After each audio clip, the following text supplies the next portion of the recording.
में ईद होती है।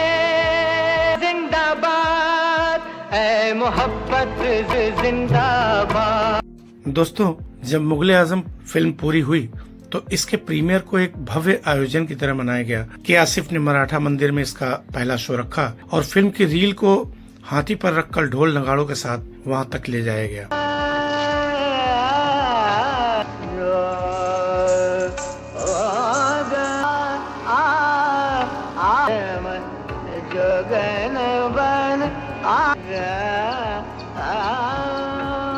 इस प्रीमियर में फिल्म इंडस्ट्री के कई क्षेत्रों से काफी लोग आए थे। बुकिंग शुरू होने से पहले के आसिफ ने मराठा मंदिर में पूजा करवाई, लेकिन जिस दिन टिकट बुकिंग खुलने वाली थी उसके 2-3 दिन पहले से ही बारिश शुरू हो गई थी। बावजूद इसके लोग लाइन में खड़े थे और कई लोग तो काफी समय तक लाइन में खड़े रहे भूखे प्यासे। दोस्तों, उस समय टिकट की असली कीमत 75 पैसे से 2 रुपए थी, मगर ब्लैक में ही टिकटें काफी महंगी बिकी। प्रीमियर में दिलीप कुमार और मधुबाला नहीं पहुंचे।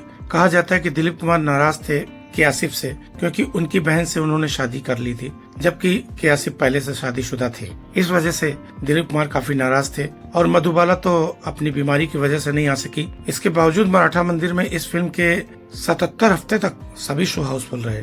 प्यार किया तो डरना क्या, जब किया तो डरना क्या, प्यार किया कोई चोरी नहीं की, प्यार किया कोई चोरी नहीं की, भरना क्या जब नौशाद इस फिल्म का संगीत बना रहे थे तो एक गाने मोहे पनघट पिन्नन दलाल को लेकर के आसिफ और लच्छू महाराज ने उनसे कहा कि गाना ऐसा होना चाहिए कि जो पुराने दरबारी ठुमरी की याद दिलाए। नौशाद को चिंता थी कि मधुबाला ने कभी कथक तो किया नहीं था। उन्होंने सोचा पता नहीं मधुबाला इस गाने के साथ न्याय कर पाएंगी या नहीं, क्योंकि उन्होंने कभी डांस नहीं किया। लेकिन लच्छू महाराज ने भरोसा दिलाया नौशाद साहब को। उन्होंने कहा ठीक है, मैं तैयार करूंगा मधुबाला को। उन्होंने घंटों मधुबाला को कथक सिखाया और पूरा गाना बगैर डुप्लीकेट के मधुबाला से करवाया डांस के तौर पर।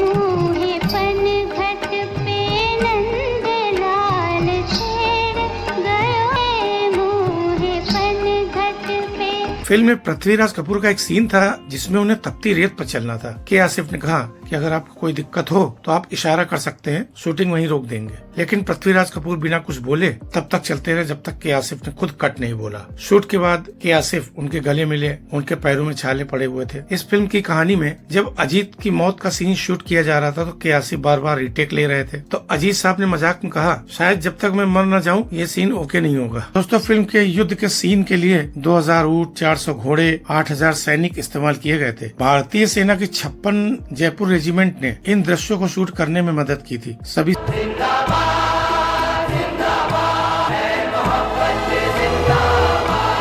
सैनिक असली जवान थे और इसके लिए रक्षा मंत्रालय से बाकायदा अनुमति ली गई थी। दोस्तों, शुरुआत में जब के आसिफ ने फिल्म बनानी शुरू की थी तो उसमें डी.के. सप्रू जो सलीम का किरदार निभा रहे थे, चंद्रमोहन जो अकबर बनने वाले थे और अनारकली का किरदार नरगिस को दिया गया था। लेकिन चंद्रमोहन की अचानक मृत्यु के कारण शूटिंग रुक गई। फिर सालों बाद जब दोबारा काम शुरू हुआ तो स्टार कास्ट को बदल दिया गया और वही कलाकार लिए गए जिसे आपने फिल्मों में देखा। एक दिन के आसिफ साहब नौशाद साहब के घर गए। उस वक्त नौशाद दूसरी फिल्म में व्यस्त थे और तबीयत भी ठीक नहीं थी उनकी, इसलिए उन्होंने इस फिल्म को करने से इनकार कर दिया। के आसिफ ने जेब से 1 लाख रुपए निकालकर हारमोनियम पर रख दिए। नौशाद को गुस्सा आ गया, उन्होंने पैसे फेंक दिए। जब उनकी पत्नी आई और पूछा क्या हुआ तो के आसिफ बोले अपने मियाँ से पूछो। आखिरकार नौशाद साहब बाद में मान गए, लेकिन कहा कि अभी पैसा नहीं लूंगा, काम पूरा होने के बाद ही मैं पैसा लूंगा। इस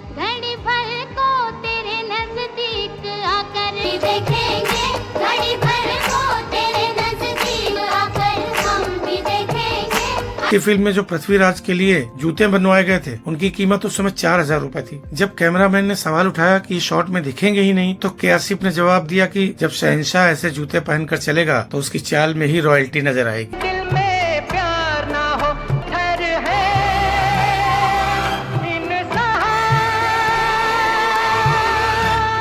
प्यार के दुश्मन होश में ऐसी थी के आसिफ साहब की सोच। और फिल्म का शीश महल बहुत खास था। उसकी प्रेरणा आमेर के किले से ली गई थी। इसे बनवाने में 2 साल लगे और बेल्जियम से रंगीन कांच मंगवाया गया था।